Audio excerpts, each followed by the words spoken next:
ఓం శ్రీ సాయిరామ్. సాయి గురుకులం కార్యక్రమానికి స్వాగతం. మనకు పూర్వజన్మ సుకృతం వల్ల శ్రీ సాయిబాబా అనేటువంటి సహచర్యం లభించింది. చాలామంది ఈ సహచర్యం లభించిన తర్వాత కూడా మనము దేన్నైతే వదులుకోవాలో దాన్ని వదులుకోకపోవడం వల్ల బాబాను ఆశ్రయించి కూడా ప్రయోజనాలను పొందలేకపోతాం. ఒక రకంగా చెప్పాలంటే మన జీవితానికి శ్రీ సాయిబాబా ఆశ్రయం అనేటువంటిది ఒక వరం. ఆ వరాన్ని కొన్ని సందర్భాల్లో మనమే చేజార్చుకుంటూ ఉంటాం. దాని యొక్క విలువ తెలవకపోవడం వల్ల ఇటువంటివన్నీ కూడా చేస్తూ ఉంటాం. మనము బాబాను చేరినటువంటి వాళ్ళందరము కూడా నిజంగా బాబా భక్తి మార్గంలో నిజమైనటువంటి స్థితికి వెళ్తున్నామా, ఆ నిజస్థితి ఏమిటో తెలుసుకుంటున్నామా? చాలామంది మనము ఊహల్లోనే ఉంటాం. ఎందుకంటే సద్గురు యొక్క సహచర్యము చాలామందికి అది ఒక పార్ట్ టైంగా మారిపోతుంది. అంటే అవసరం కోసం ఏ విధంగా అయితే మనము రకరకాల వారిని ఆశ్రయిస్తామో సద్గురువు కూడా మనకు అవసరం కోసమే మారితే నిజంగా మనం సద్గురువు యొక్క వరాన్ని మనము పూర్తిగా అనుభవించలేము. మనం అనుకుంటాము మనం బాబా భక్తులము, బాబా మనల్ని ఎప్పుడు కూడా చూస్తూ ఉంటారని చెప్పి. నిజానికి ఇవి కూడా ఊహలే. ఎందుకంటే నువ్వు బాబా వద్ద పార్ట్ టైమర్గానే ఉండిపోతున్నావు. అంటే నీకు వీలున్నప్పుడు బాబాకు దీపం పెట్టడం, నీకు వీలున్నప్పుడు బాబా స్మరణ చేయడం.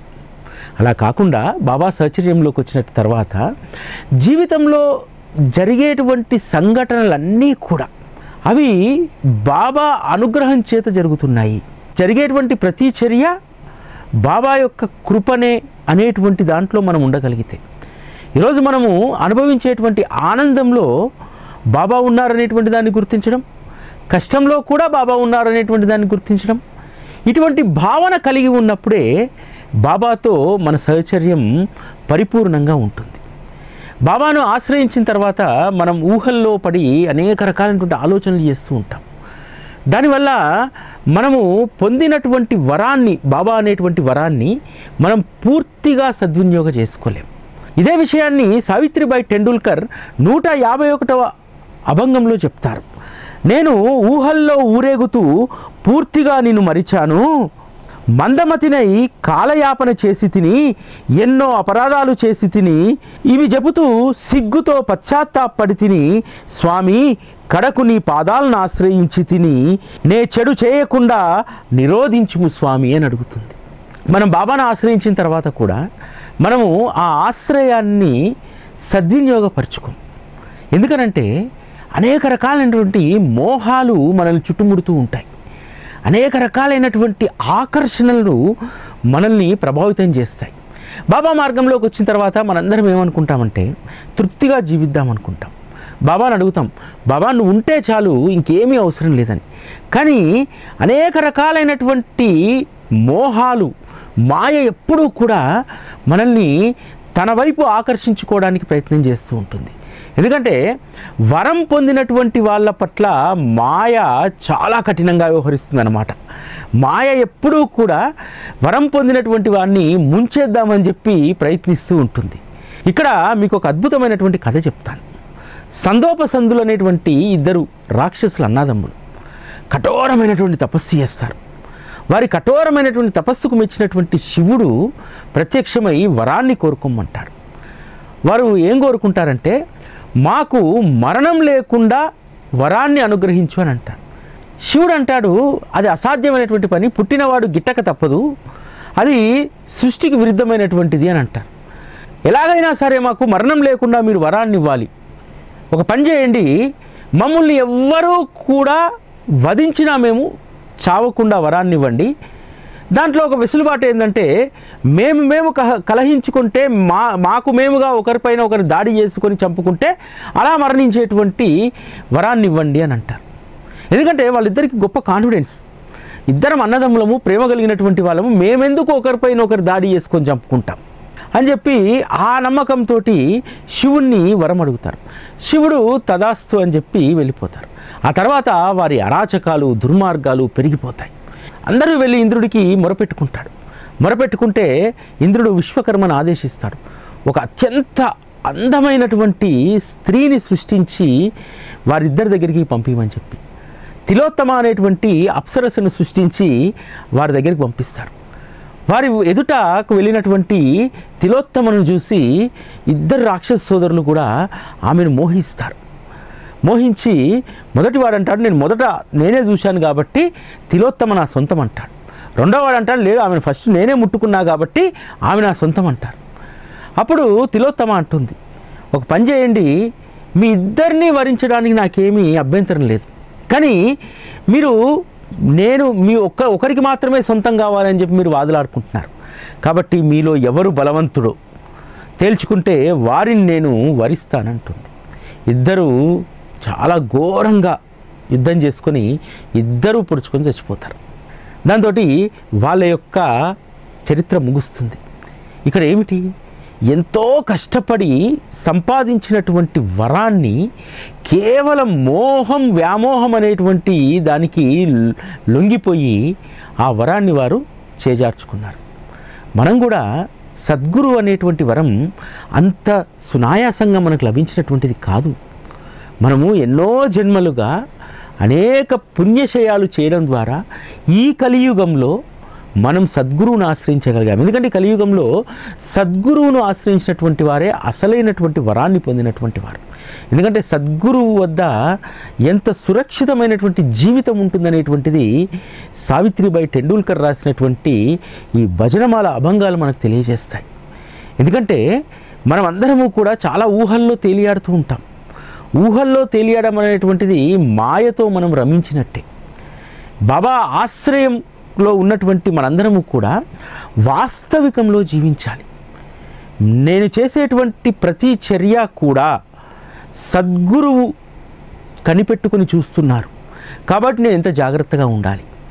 నాకు వ్యామోహం ఉంటే సద్గురువుపైనే ఉండాలి, నాకు మోహం ఉంటే సద్గురువునే నేను మోహించాలి, నాకు ఏ కోరికైనా ఉందంటే వారి చరణాల వద్ద మాత్రమే నా యొక్క మనస్సు ఉండేలాగా ఆ కోరిక మాత్రమే నేను కోరాలి అనేటువంటి సత్యాన్ని ఎరిగి జీవించేటువంటి వాళ్లకు ఇటువంటి మోహాల వైపు మాయ వైపు వెళ్లకుండా ఉంటారు.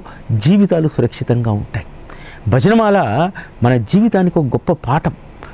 ఒక సద్భక్తుడు ఎలా ఉండాలనేటువంటిది భజనమాల మనకు తెలియజేస్తుంది.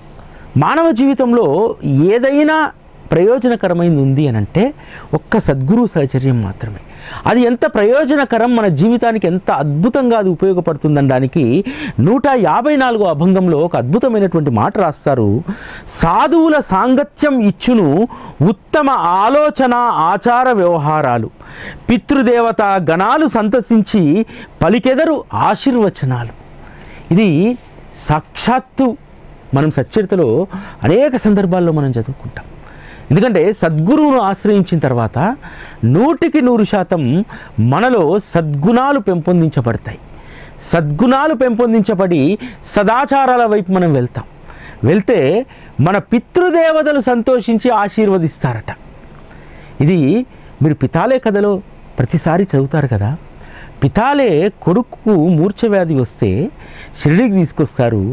ఆ షిరిడీలో కొన్ని వారాల పాటు కొన్ని రోజుల పాటు ఉండడంతో ఆ పిల్లవాడి యొక్క మూర్ఛవ్యాధి నయమవుతుంది. ఆ తర్వాత బాబా ఏం చెప్తాడు? బాబా ఏది కూడా నేరుగా చెప్పడు, చాలా నిగూఢంగా చెప్తాడు. దాన్ని మనం అర్థం చేసుకోవాలి. ఇంతకు ముందు నాకు 2 రూపాయలు ఇచ్చి తిని బాపు, ఇప్పుడు 3 రూపాయలు ఇస్తున్నాను, వీటిని ఇంట్లో పెట్టుకొని పూజించుకో అని అంటాడు. పితాలేకి అప్పుడేం అర్థం కాదు. ఇంటికి వెళ్ళి తల్లిని అడుగుతాడు, అమ్మా నేను ఇంతకుముందు ఎప్పుడైనా షిరిడీకి వెళ్ళానా, మా నాన్నగారు ఎప్పుడైనా షిరిడీకి తీసుకెళ్లారా, బాబా ఏమో నాకు ఇంతకుముందు 2 రూపాయలు ఇచ్చారంటున్నారు, ఇచ్చిన గుర్తు నాకు లేదు అని అంటే తల్లి చెప్తుంది, నీ మాదిరిగానే నీ కొడుకును ఏ విధంగా అయితే షిరిడీకి తీసుకెళ్ళావో, నువ్వు చిన్నగా ఉన్నప్పుడు మీ నాన్న భుజాలపైన ఎక్కించుకొని అక్కల్కోట మహారాజు దగ్గరికి నేను తీసుకెళ్ళేటువంటి వాడు. అక్కల్కోట మహారాజుకు మీ నాన్నన్నా నువ్వన్నా ఎంతో ప్రీతి. అందుకని వారు సమాధి చెందేటువంటి కొద్ది రోజుల ముందు మీ నాన్నగారిని పిలిచి ఈ 2 రూపాయలు ఇంట్లో పెట్టుకో, ఇవి ఉంటే నేను ఉన్నట్టే అని చెప్పి వారు ఇవ్వడం జరిగింది. మీ నాన్నగారు మరణం తర్వాత ఆ 2 రూపాయలు పిల్లలకు ఆట వస్తువులు అయిపోయాయి, ఎక్కడున్నా కూడా ఇప్పుడు తెలియదు. అంటే పితాలే యొక్క తండ్రి పితృదేవతలు బాధపడుతూ ఉన్నారు స్వర్గలోకంలో. ఏమని, అరే నా వాడు నేను ఆచరించినటువంటి పూజను ఆచరించట్లేదు, నేను ఆశ్రయించినటువంటి సాక్షాత్తు దత్తస్వరూపమైనటువంటి అక్కల్కోట మహారాజు దర్శనం ఊసే లేదు, వీడు ఎలాగైనా సరే మంచి మార్గంలోకి రావాలని చెప్పి ఆ పైలోకంలో ఉన్నటువంటి పితృదేవతలు రోధిస్తూ ఉంటే బాబా ఆ పిల్లవాడికి మూర్ఛ రోగం వంకతోటి తన వద్దకు ఆ కుటుంబాన్ని తీసుకొచ్చుకొని మళ్ళీ పూజను ప్రారంభింపజేశారు. చూశారా, నిజంగా ఎంత గొప్ప విషయం కదా. అంటే సద్గురువు కేవలము మనకు కావలసినటువంటి వస్తు వాహనాలు మాత్రమే ఇస్తారు, ప్రపంచంలో సుఖమయమైన జీవితాన్ని మాత్రమే ఇస్తారని మనం అనుకుంటాం. కానీ సద్గురువు ఒక మిషన్తో ఉంటారు. నీ జీవితాన్ని ఏ ఏ దశల్లో ఎలా సంస్కరించాలనేటువంటి దాంట్లో మనకు శ్యామ విషయంలో కూడా ఇదే అవగతమవుతుంది కదా. ఎప్పుడో మొక్కుకుంది తల్లి. శ్యామ అనారోగ్యంతో ఉన్నప్పుడు చిన్నప్పుడు, అమ్మా ఈ బిడ్డ బ్రతికితే నీకు దగ్గర తీసుకొచ్చి నీ ఒళ్ళో పడేస్తానని చెప్పి మొక్కుకుంది. పోలేదు. ఆ తల్లికి అనారోగ్యం పాలైనప్పుడు మొక్కుకుంది, మొక్కులు చెల్లించలేదు. చివరికి బాబా ఒక జ్యోతిష్యుడిని సాకుగా పంపించి ఆ మొక్కులను గుర్తు చేసి చెల్లించి రమ్మంటారు. అంటే పరలోకంలో ఉన్నటువంటి శ్యామ తల్లి తను భగవంతుని యొక్క బాకీ తీర్చకుండా పోయానని చెప్పి రోధిస్తూ ఉంటుంది. ఆ రోదనను ఎవరు ఎరుగుతారు, ఎవరు తెలుసుకోగలుగుతారు? ఒక్క సద్గురువు తప్ప. ఈరోజు మనందరికీ కూడా మనందరితో ఒక మంచి సత్కార్యాలు చేయిస్తున్నారంటే దాని వెనకాల అర్థం ఏమిటో తెలుసా? నీ పితృదేవతలు దేన్నైతే కాంక్షిస్తున్నారు, దేన్నైతే వారు చేయకుండా ఈ లోకం నుండి వెళ్ళిపోయారు, అది నీతోటి చేయించాలనుకుంటారు. కానీ వారు చేయించలేక, వారు వచ్చి నీకు చెప్పలేక, ఒకవేళ అనేక అనుభవాలు స్వప్నం ద్వారా ఇచ్చినా నువ్వు గుర్తెరగక వాటిని విస్మరిస్తే సద్గురువు మన పితృదేవతల యొక్క మనస్సును ఎరుగుతాడు. ఎరిగి మన చేత వారు ఏవైతే చేయాలనుకుంటారో, వారు ఏదైతే కొనసాగించారో దాన్ని మన చేత కొనసాగిస్తారు. ఇంత చాలా సూక్ష్మమైనటువంటి విషయాలను సద్గురు మనకు అనుగ్రహిస్తారు. ఎందుకంటే చాలామంది చెప్తూ ఉంటారు కదా, పితృదేవతలు రోధిస్తూ ఉంటే ఎవ్వరూ కూడా భూలోకంలో ఉన్నటువంటి వారసులు బాగుపడ్డటువంటి సందర్భాలు లేవు. అందుకనే బాబా మన చేత కొన్ని ప్రత్యేకమైనటువంటి కొన్ని కార్యాలు చేయిస్తాడు. ఎందుకోసము? దీనికోసమే. ఇటీవల ఒక 15 రోజుల క్రితము కుక్కీకి వెళ్ళడం జరిగింది, సుబ్రహ్మణ్య స్వామి. అది ఎందుకు వెళ్ళామో ఏమో తెలియదు. అక్కడికి వెళ్ళిన తర్వాత ఆశ్లేష బలి అనేటువంటి ఒక పూజ ఉంది, ఆ పూజకు సంబంధించి చేయించుకుంటే బాగుంటుందని చెప్పారు. సరే, మరుసటి రోజుకు ఆ పూజకు టికెట్ తీసుకున్నాం. ఆ తర్వాత అదే రోజు రాత్రి ఒక స్వప్నం. మన వరాల సాయి మందిరం కొంచెం ఎదురుగా ఉన్నటువంటి ఒక ప్లాట్లో ఎప్పుడూ ఒక సర్పం ఉండేది. ఆ సర్పం తిరుగుతూ ఉండేది. చాలా సందర్భాల్లో నేను చూశాను. తర్వాత మేము ఇక్కడికి బయలుదేరినటువంటి రోజు ఆ ఖాళీ స్థలాన్ని మొత్తం క్లీన్ చేసి అక్కడ ఇల్లు కట్టడానికి ఒక బోర్ వేశారు. వేస్తే అదే రోజు రాత్రి స్వప్నంలో ఆ స్థలం శుభ్రం చేసినటువంటి చోట ఆ సర్పం తిరుగుతూ ఉంది. అంటే దాని గుడ్లున్నాయో పిల్లలున్నాయో ఎవరికి తెలియదు కదా. అది తిరుగుతూ తిరుగుతూ నా కంట కనిపించింది. దాన్ని నేను నమస్కారం చేస్తే వెళ్ళిపోయింది. అంత స్వప్నంలో. ఏది? తెల్లవారి పూజ కుక్కీలో, రాత్రి స్వప్నం. కానీ అక్కడికి వెళ్ళడానికి ముందు మేము అస్సలు ప్లాన్ చేసుకోలేదు పూజ చేయించాలని చెప్పి. ఆ పూజ చేస్తున్నప్పుడు నాకు రాత్రి జరిగినటువంటి ఆ స్వప్నమే గుర్తొస్తూ ఉంది. అంటే ఇన్ని రోజులు ఆ సర్పాన్ని చూస్తూ ఉన్నాను, అది ఎప్పుడూ ఎవరికీ హాని చేయలేదు. కానీ దానికి ఏం జరిగిందో మరి. బాబా తను నడయాడినటువంటి ప్రాంతం కదా వరాల సాయి మందిరం, ఆ ప్రాంగణం అంతా. అంటే మరి ఆ దోషం అక్కడ ఉన్నటువంటి వాళ్ళకి అంటకూడదు కదా.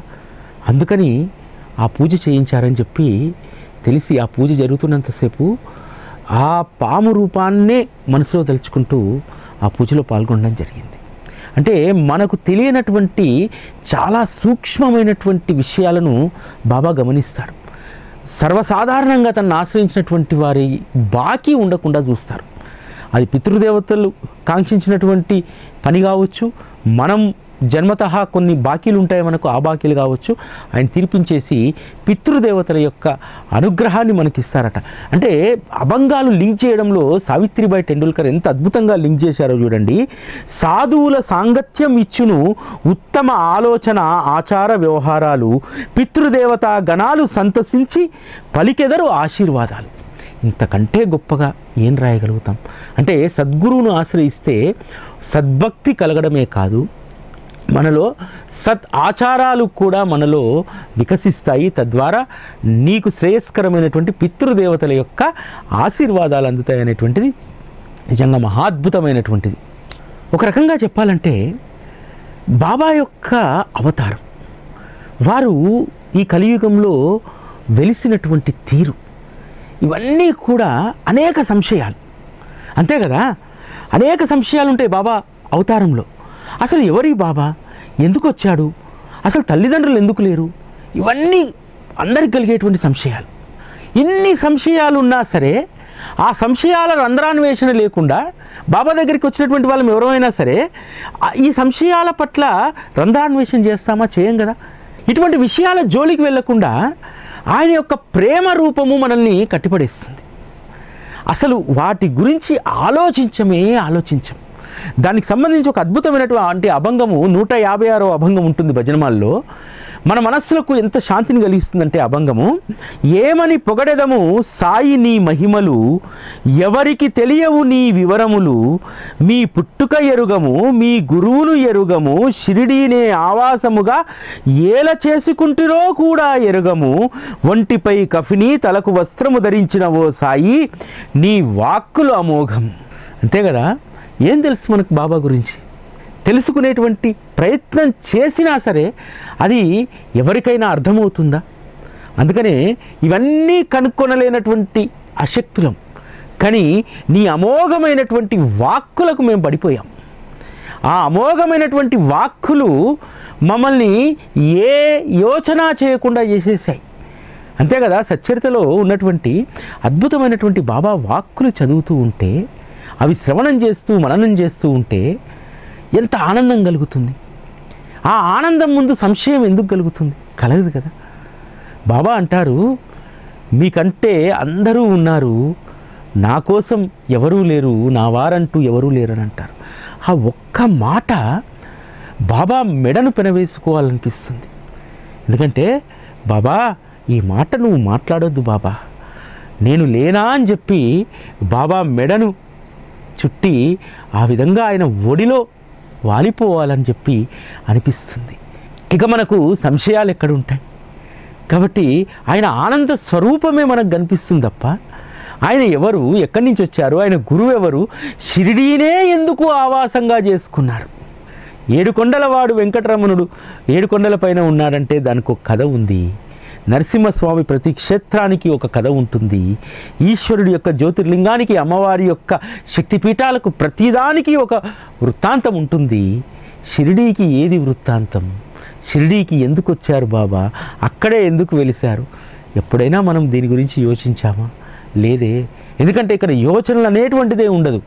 ఆ ఆనంద స్వరూపాన్ని చూసిన తర్వాత మనకి ఏమీ గుర్తుకు రావు. అందుకనే వారి యొక్క పలుకులే అమోఘమైనటువంటివి. ఆ అమోఘమైనటువంటి వారి చరిత్రను ఎవరమైతే శ్రవణం చేస్తామో వారి జీవితము, వారి ఆనందము, వాటికి అవధులు ఉండవు. వారి జీవితము కలకండ కంటే మధురంగా ఉంటుంది. ఎందుకంటే బాబా వాక్కులు కలకండ కంటే మధురమైనటువంటివి, దాన్ని ఇంకో పదార్థంతో పోల్చడానికి వీల్లేనటువంటివి, అంత మధురమైనటువంటివి. అందుకనే బాబా మార్గంలో ఉన్నటువంటి మనందరము కూడా సన్మార్గంలో ఉంటాం, సద్బుద్ధిని కలిగి ఉంటాం. ఈ రెండు మనం ఖచ్చితంగా ఆర్జించాలి.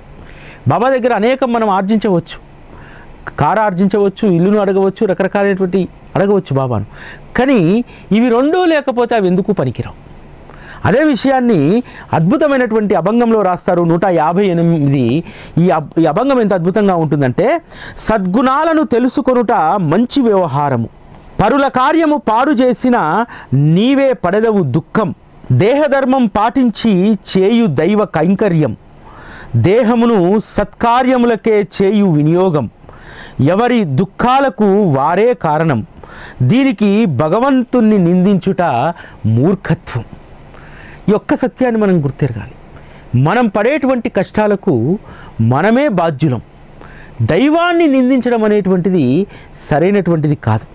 అంతేకాదు, సద్గుణాలను తెలుసుకున్నట్టే మంచి వ్యవహారం అని చెప్పి గుర్తుపెట్టుకోవాలి. పరుల కార్యం పాడు చేసినా నీవే పడదవు దుఃఖం. చాలామంది ఇతరులను చూసి ఈర్ష్యపడుతుంటాం, ద్వేషపడుతుంటాం. ఇక్కడ ఒకటి గుర్తుపెట్టుకోవాల్సింది ఏంటంటే, మన గురించి మనకు ఆలోచించుకోవడానికే సమయం లేదు. కానీ ఇక్కడ మన గురించి మనం ఆలోచించకుండా పరుల కార్యాల గురించి ఆలోచిస్తాం. వారు అలా అయిపోయారు, ఇలా అయిపోయారు, ఇది చేశారు, అది చేశారు. దీనివల్ల ఎవరికి దుఃఖము?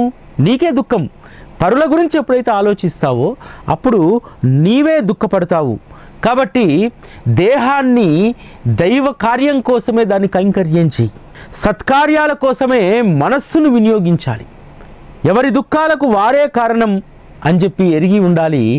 అనవసరమైనటువంటి విషయాలకు దైవాన్ని నిందించకూడదు. చాలామంది బాబా దగ్గర కూడా మనము బాగా బాబాను చాలా సందర్భాల్లో నిందిస్తూ ఉంటాం. ఎందుకు బాబా ఇదే నాకు జరగాలి? ఎందుకు నాకే ఇంకా కష్టం తీరట్లేదు? నిన్ను ఆశ్రయించిన తర్వాత కూడా బాబాను నిలదీస్తాం. నిజానికి ఏ హక్కు మనకు బాబా పట్ల ఉంది? బాబా మనకు అనేకం అనుగ్రహిస్తాడు కదా. ఆయన చెప్పినటువంటి దాంట్లో ఒక్కదాన్నే మనం పాటిస్తామా? ఇదేదీ చేయకుండానే బాబాను నిలదీస్తూ ఉంటాం, అడుగుతూ ఉంటాం. ఇది మూర్ఖత్వానికి పరాకాష్ట. ఒకటి గుర్తుపెట్టుకోవాల్సింది ఏంటంటే, మనం ఎంత చేసుకుంటామో దాన్నే మనం తీసుకోగలుగుతాం. మనం ఎంతగా భగవంతుని పట్ల భక్తి శ్రద్ధలు కలిగి ఉంటామో అంతే మనం తిరిగి పొందగలుగుతాం. ఎందుకంటే మన మనస్సు, ఇంద్రియాలు ఇవన్నీ కూడా అదుపులో ఉంచుకొని భగవంతునిపైనే మన ధ్యాస ఉంటే, ఎందుకంటే మళ్ళీ మళ్ళీ అవకాశాలు రావు. కేవలము మన మనస్సు, ఇంద్రియాలను అదుపులో పెట్టుకొని శక్తి ఉన్నప్పుడు మాత్రమే భగవంతుడి యొక్క ధ్యాసలో, భగవంతుడి యొక్క కార్యాల్లో ఉన్నామనుకోండి, ఫలితం వస్తుంది. దానికి సంబంధించి ఒక అద్భుతమైనటువంటి అభంగాన్ని ఇక్కడ 161వ అభంగము, ఋతువుల్లోనే కర్షకుని కష్టానికి లభించు ప్రతిఫలం, పంట వేసి సంపాదించును ధనధాన్యము, ఇంద్రియాలు బాగున్నప్పుడే చేయు ప్రభు గానము, భగవంతుని సుభాషితాలను ఆలకించు అవే కష్టకాలమందు నిన్ను ఆదుకునే అస్త్రములు. ఈ సత్యాన్ని మనందరం కూడా గుర్తుపెట్టుకోవాలి. ఎందుకంటే మన ఇంద్రియాలు పూర్తిగా పడిపోయిన తర్వాత, అవి సహకరించినప్పుడు నువ్వేమీ చేయలేవు.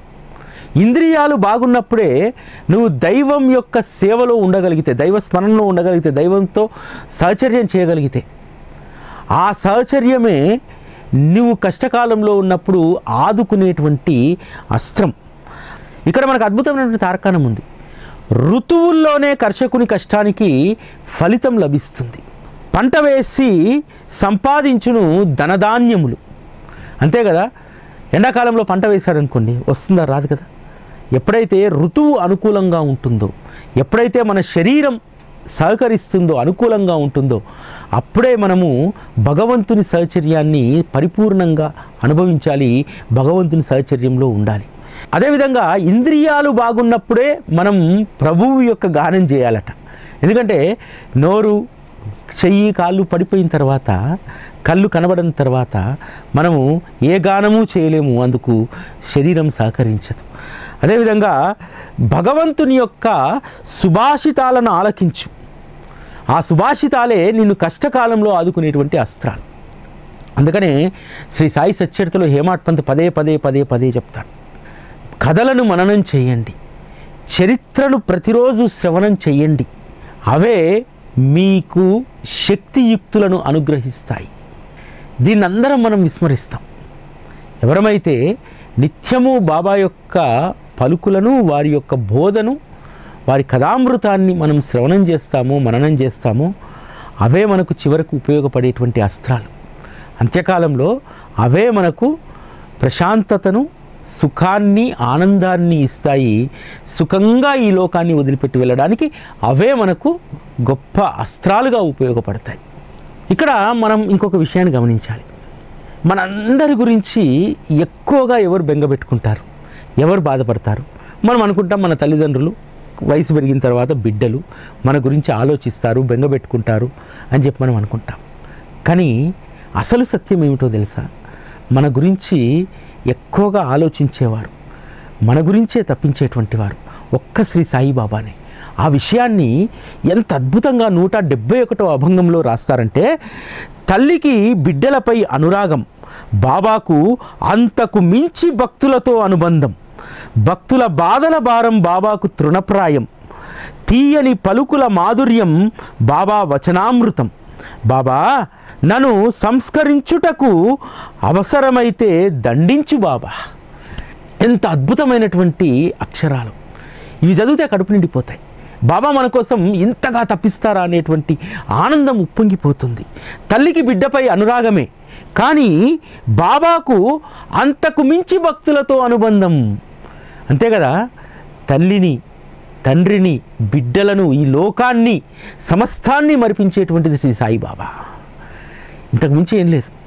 మీరు నిజంగా బాబా పట్ల నిజమైన ప్రేమను కలిగి ఉండండి, మీరన్నీ మర్చిపోతారు.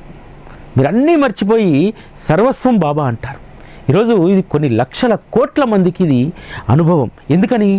అద్భుతమైనటువంటి మాట చెప్తారు, భక్తుల యొక్క బాధల భారం బాబాకు తృణప్రాయం. అంతే కదా, ఈరోజు కొన్ని కోట్ల మంది ప్రతిరోజు కూడా మన కష్టాలను, భారాలను బాబా పైన పడవేస్తూనే ఉంటాం. నిజానికి ఇవి చాలా భారమైనటువంటివే, బరువైనటువంటివే, కానీ ఆయనకు తృణప్రాయం. ఎందుకని? మనతో ఉన్నటువంటి అనుబంధం అటువంటిది. ఆ అనుబంధం ముందు, ప్రేమ ముందు మనం ఆయన పైన వేసేటువంటి భారాలు, కష్టాలు ఆయనకు తృణప్రాయమైపోయాయి. తీయని పలుకుల మాధుర్యం బాబా వచనాలు నిజంగా ఎంత అద్భుతంగా, అమృతప్రాయంగా ఉంటాయో. బాబా నేను చాలాసార్లు చెప్తే వినను, అవసరమైతే నన్ను దండించు బాబా. ఈ విధమైనటువంటి ప్రార్థన మనం ఎప్పుడూ చేయాలి. బాబా నాకు ఒకసారి చెప్తే అర్థం కాదు, ఓ పని చేయి, ఒకసారి చిన్న దెబ్బ తగిలి దండించు, నాకు అర్థమవుతుంది. అంటే బాబా దగ్గర మనం ఎప్పుడూ కూడా మిఠాయిలను మాత్రమే కోరుకోకూడదు, అప్పుడప్పుడు తన్నులను కూడా కోరుకోవాలి. ఎందుకంటే కొన్ని సందర్భాల్లో మంచిగా చెప్తే మనకు అర్థం కావు. కాబట్టి బాబా నాకు అర్థం కావట్లేదు, దండించైనా చెప్పని చెప్పి బాబాని అడగాలి. ఎందుకంటే భక్తుడి కోసము భగవంతుడు పరాధీనుడై ఉంటాడట. భక్తుడికి అంత గొప్ప అవతారం శ్రీ సాయిబాబా. అదే విషయాన్ని పండరీనాథుడికి సంబంధించి ఒక అభంగం ఇక్కడ రాస్తారు. అంటే భగవంతుడు భక్తుడి యొక్క మాటకు కట్టుబడి ఉంటాడు, భక్తుడి యొక్క ప్రేమ కోసము ఎదురు చూస్తూ ఉంటాడు. 173వ అభంగం, పుండరీకుడు చేసెను మాతాపితల సేవ, అదియే చేసింది భగవంతుణ్ణి ఆయనకు చేరువ, పరమాత్మ చేరెను పుండరీకుని ద్వారము, అచ్చట రాయిపై నిలిచెను నిరీక్షణం, ఇదే భగవంతుడు భక్త సులభుడు అనటకు తార్కాణం. అంతే కదా, పుండరీకుని యొక్క భక్తి, తల్లిదండ్రులకు చేసినటువంటి సేవ. సాక్షాత్తు భగవంతుడు వచ్చి నిలబడితే, ఆగు నా తల్లిదండ్రులకు సేవ చేస్తున్నాను, అక్కడ ఇటుక ఉంది అక్కడ నిల్చో అని అంటాడు. ఇటుకపై నిల్చుండిపోతాడు పాండురంగా. అదేవిధంగా బాబా కూడా మన కోసం ఎప్పుడూ కూడా పరుగు పరుగున వస్తాడు. వచ్చి మనం ఏ కష్టంలో ఉన్నా సరే దాన్ని తీర్చి వెళ్ళిపోతాడు. భగవంతుడు భక్త సులభుడు అనడానికి తార్కాణం బాబా యొక్క అనేక లీలలు మనకు నిదర్శనంగా కనిపిస్తూ ఉంటాయి. ఎక్కడో హరిశ్చంద్ర పర్వతం పైన నాన్న దాహంతో అల్లాడుతుంటే ఒక కోయవాడి రూపంలో వెళ్ళి, నువ్వు కూర్చున్న బండ కిందనే చెలిమి ఉందయ్యా, తాగు అని చెప్తాడు. అంటే ఒక్కసారి తలుచుకున్నాడు అంతే, బాబా నా ప్రాణం పోయేలాగా ఉంది, నీళ్ళు లేకపోతే నేను బ్రతకలేను అని చెప్పి ఒక్కసారి స్మరించుకున్నాడు. మరోవైపేమో ద్వారకామాయిలో కుండతోటి నీళ్ళు ఎత్తి గటగడ తాగేస్తాడు అక్కడ. ఈ విధంగా భక్తుడి యొక్క ఆపదలను, భక్తుడి కోసం ఎక్కడికైనా తను రాగలుగుతాడు. భక్తుడి యొక్క నివాసాన్నే తన ఆవాసంగా చేసుకోగలుగుతాడు. అంత గొప్ప అవతారం శ్రీ సాయిబాబా. ఎప్పుడూ కూడా గురువు సహచర్యంలో, గురు గృహంలో ఉండడం ఎంత అదృష్టమో ఈ 175వ అభంగంలో చెప్తారు. గురుగృహం యందు వసించిన వారిదే అదృష్టం, అదృష్టం వల్లే కలుగును లోతైన ఆత్మసుఖం, స్వామి దర్శనంతో ఇట్టే గడిచిపోదా సమయం, ఆ భక్తుల జీవితమిక సార్థకం. ఓ దేవా, నీ భక్తులకు కలిగించు నిన్ను స్మరించే భాగ్యం. ఈ అభంగాన్ని జాగ్రత్తగా చదివితే మనకు ఒకటి అర్థమవుతుంది. ఈ లైన్స్ అన్నీ మీరు చదవండి. గురుగృహమందు వసించిన వారే అదృష్టవంతులు. ఎక్కడుంది గురుగృహం? ద్వారకామయ్య, సమాధి మందిరమా, బాబా మందిరమా? కాదు. ఒకటి గుర్తుపెట్టుకోండి, జీవితంలో ఎప్పుడూ దీన్ని మర్చిపోకండి. ఆ గురుగృహం ఎక్కడ ఉందో తెలుసా? శ్రీ సాయి సచ్చరితయే గురుగృహం. ఆయన అందులోనే నివసిస్తాడు. మనం కూడా అందులోనే వసిస్తే అంతకంటే అదృష్టం లేదు. దీన్ని బాగా గుర్తుపెట్టుకోండి. గురుగృహంలో ఎవరైతే వసిస్తారో, అక్కడ నివసిస్తారో వారే అదృష్టవంతులు. ఆ అదృష్టం వల్లనే కలుగును లోతైన ఆత్మసుఖం. సచ్చరిత చదివితే ఆత్మసుఖం ప్రాప్తించదా? ఎంత ఆనందంగా మనం ఉండిపోతాం. గురుగృహం కాదా శ్రీ సాయి సచ్చరిత? అదేవిధంగా స్వామి దర్శనంతో ఇట్టే గడిచిపోదా సమయం. సచ్చరిత చదువుతున్నప్పుడు, మననం చేస్తున్నప్పుడు సమయం గుర్తుకొస్తుందా? రాదు కదా. ఆ గురుగృహంలో మనము నివసిస్తూ గురువును అవలోకిస్తూ సమయం తెలియకుండా గడుపుతూ ఉంటే ఇక జీవితం సార్థకత కాకుండా ఇంకేముంటుంది? దేవా, నీ భక్తులకు కలిగించు నిన్ను స్మరించే భాగ్యం. ఎందుకంటే ఆయన దయలేంది సచ్చరితను మనం స్మరణ చేయలేం, శ్రవణం చేయలేం, ఆయన నామాన్ని కూడా తలవలేం. కాబట్టి అందుకు కూడా నీ అనుగ్రహాన్ని ఇవ్వమని చెప్పి సావిత్రిబాయి టెండూల్కర్ వినయపూర్వకంగా కోరుతున్నారు. మనం కూడా కోరుకుందాం, బాబా మాకు గురుగృహం నివాసం అంటే శ్రీ సాయి సచ్చరిత, మాకు సమయం తెలవకుండా నీ కథలన్నీ కూడా వినేటువంటి అవకాశాన్ని కలిగించమని చెప్పి కోరుకుంటూ ఓం శ్రీ సాయిరామ్.